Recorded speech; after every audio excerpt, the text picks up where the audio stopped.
One thing about raising your energy is that you haven't protected yourself and your own energy, you've just raised it. And because the earth is negative, when you raise your energy, you become like a little light bulb. And so in the darkness of the universe, spirits can see you from a long distance away.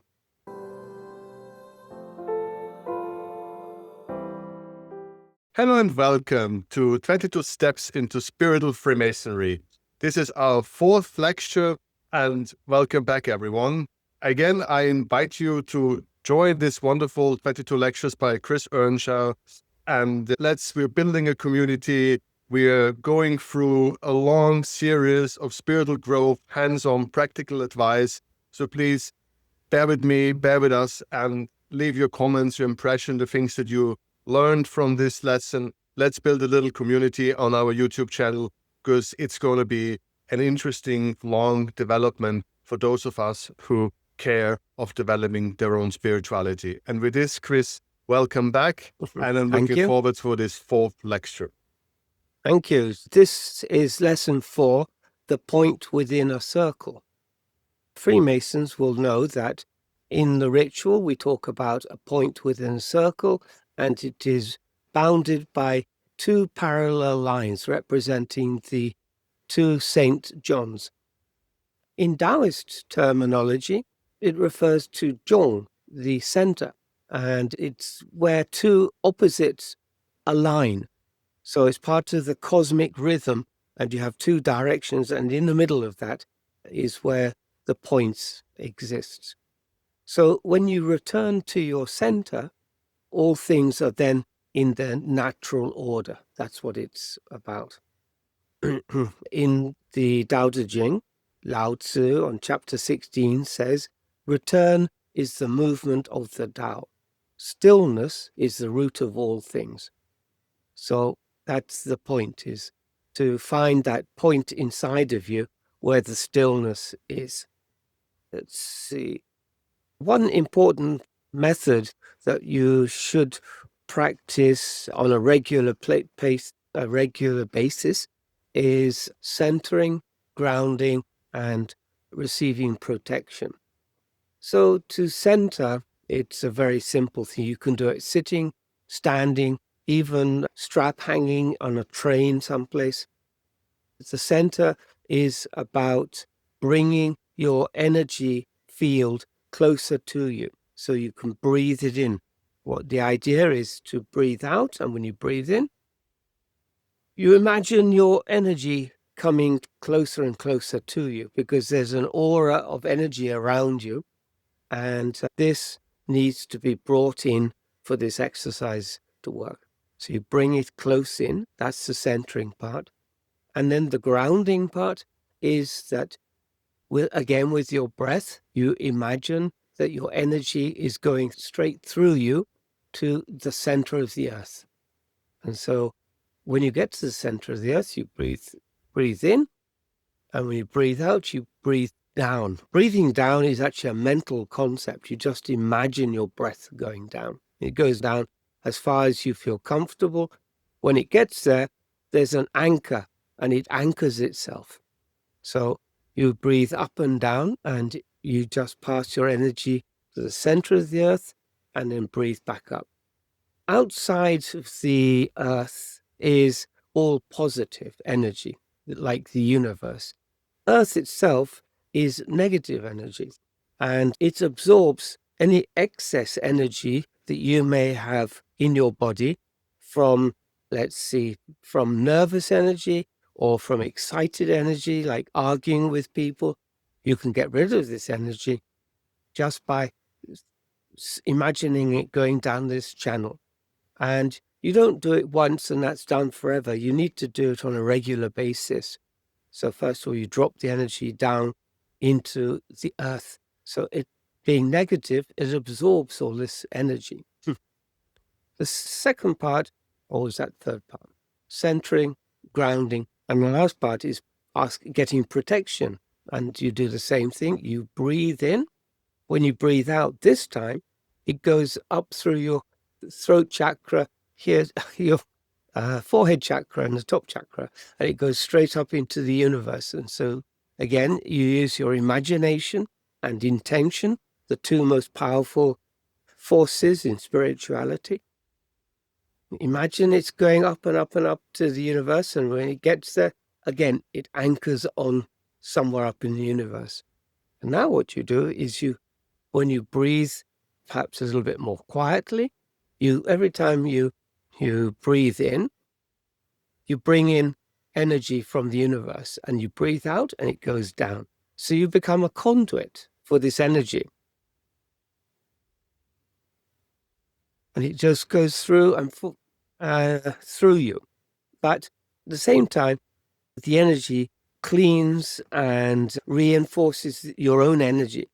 And then lastly, what you want to do is imagine white light coming down from the universe and engulfing you, so to speak.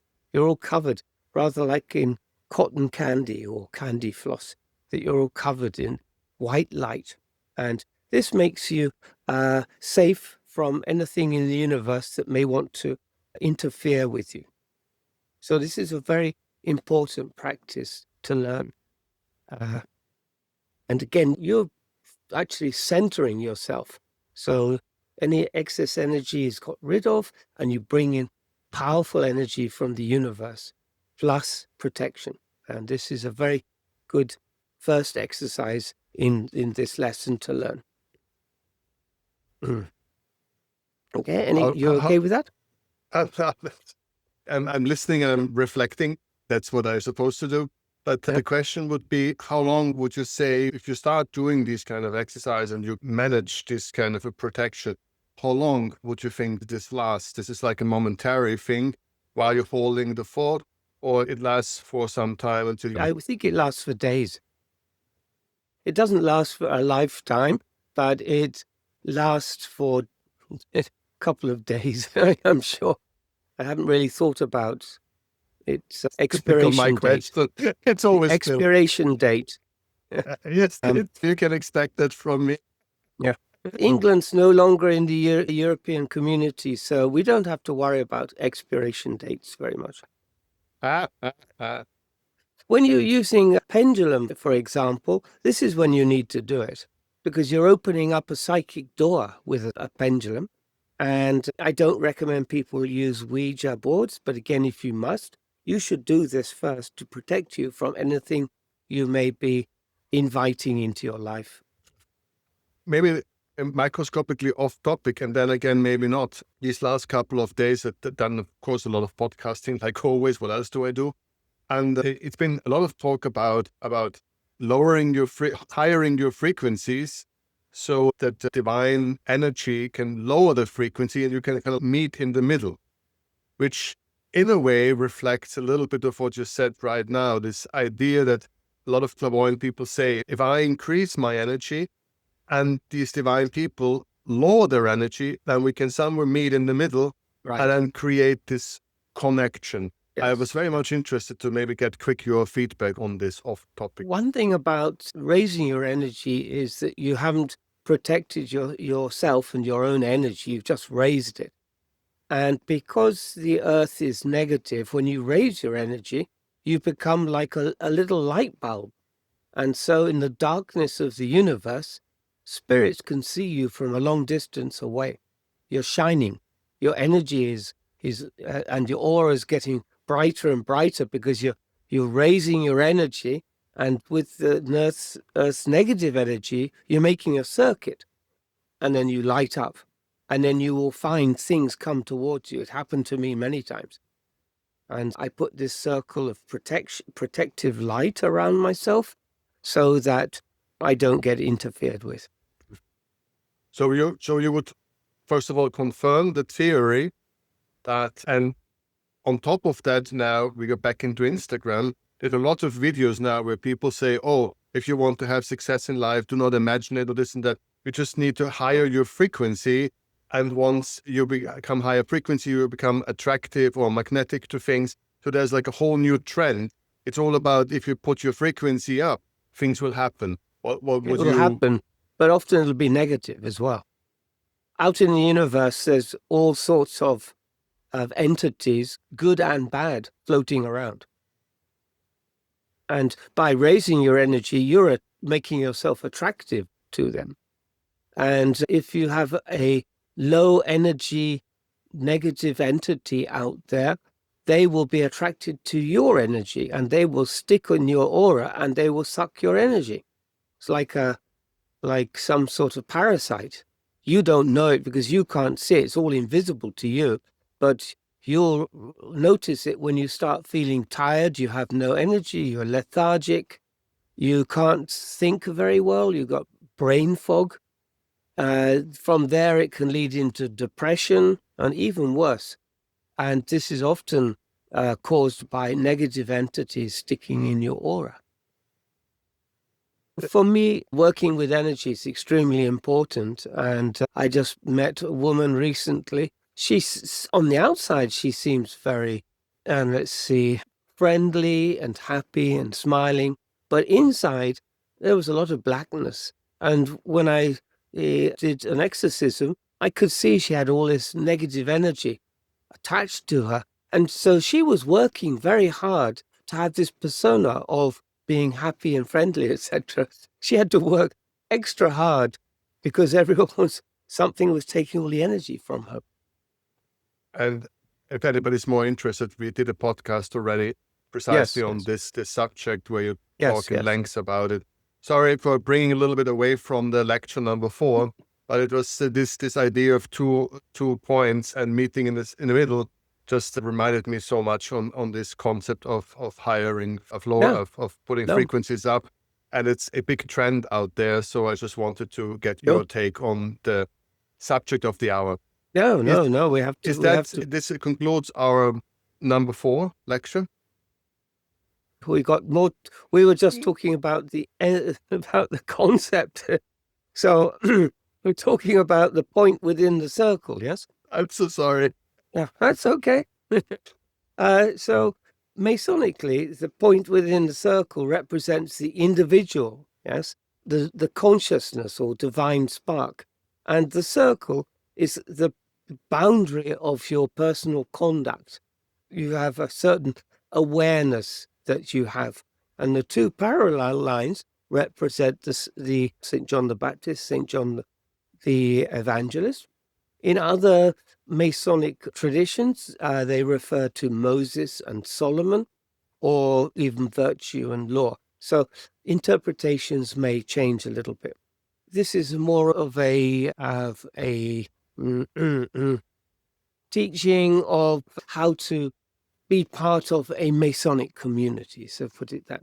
So in Taoism, on the other way, that the other side, the center is not exactly a fixed position, but it's living in harmony. You have the yin and the yang, and the circle, they look like circles with tails on them.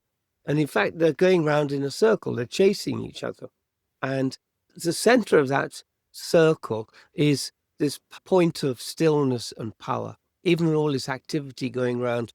Like, it's rather a hurricane, not a hurricane or typhoon, hurricane. What's another word?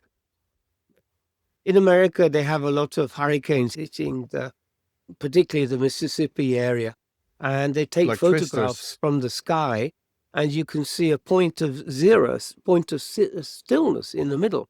That's the center of the circle. And around it is the Tao going round, positive and negative, following each other.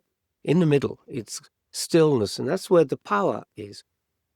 We want to work on an exercise to try and build up this power here.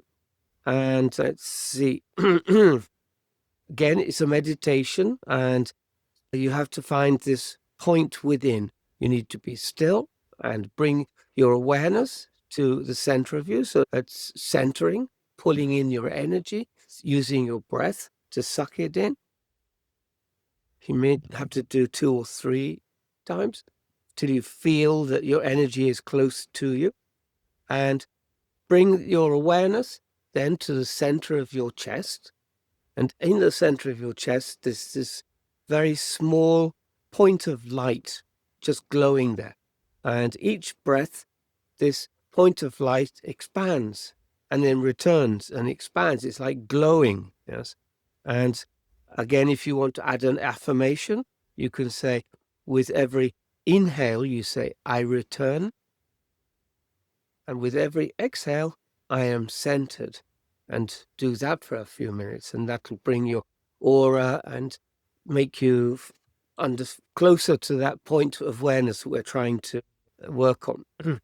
On a piece of paper, you can practice some exercises for sacred geometry, for example. So you draw a small point in the center of the circle and try and draw freehand a perfect circle around it. And either side, draw these two vertical lights. And you could add words to it if you wish. And I would put this into your journal, so that when you turn the pages of the journal, you are reminded of this. In the middle of the page where the little dot is, write, this is my essence. And the circle, this is my circle, around the circle, this is my sacred space. You have your essence and your sacred space. On the left-hand side, you have integrity, the line there. And on the right-hand side, compassion. Very similar to the Kabbalah. And it's good to, when you do your meditation, to be able to see this image. And perhaps below it, you could write a few questions to yourself and see if you can answer them. For example, is there anything that's taking me away from my center? Or what would it feel like if I could live from the center of my being, from the perfection? And think about these, yes. And again, if you want to refer a bit more to Taoism, chapter 16 and 25 on the Tao Te Ching talks about this more. So this is not a place to find, because you never truly left it, but you're becoming aware of it. And I think that's the final word. And I'm not saying anything anymore. Thank you so very much for this lecture. The wonders of editing technology. We can work that out.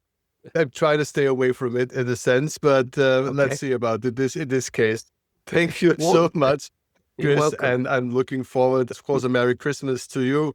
Thank you. And you. Thank you so very much, and see you again in January. Looking forward to the new year. Let's hope it's a better year than this year. Every year's better.